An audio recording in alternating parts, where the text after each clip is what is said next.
Ngayon guys, mag-stir fry tayo ng cabbage with fried chicken. At itong ating mga ingredients, meron tayo ditong carrots, bell pepper, red bell pepper, white onions guys. At igisa na natin.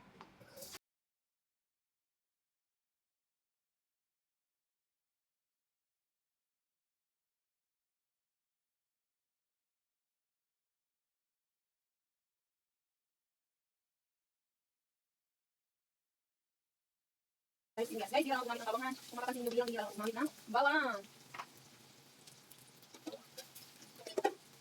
Ayan.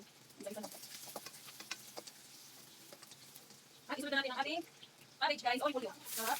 Ayan. Tayo tayo guys, dahil yung araw din kami nagkarne. Kaya gulay na tayo. Para mas sarap. Ayan. Ito ang ating mabuti ang ating gulay. Natin ko ang apoy. Kami natin itong ating pamitang powder. Alam guys, mga kilala sa akin. Dapat talaga cooking. At masarap kumain. Ang malasa rin natin. Ayan. Masarap talaga ang pambalasa natin guys. Hindi sa kulit. Pag-gulay yung gulay. Kasi yung kanyang pagdadag ang palata. Gulay, makulay, ang gulay. Lagi ang gulay. Yan. Patangan na konti na isang ang ating cabbage.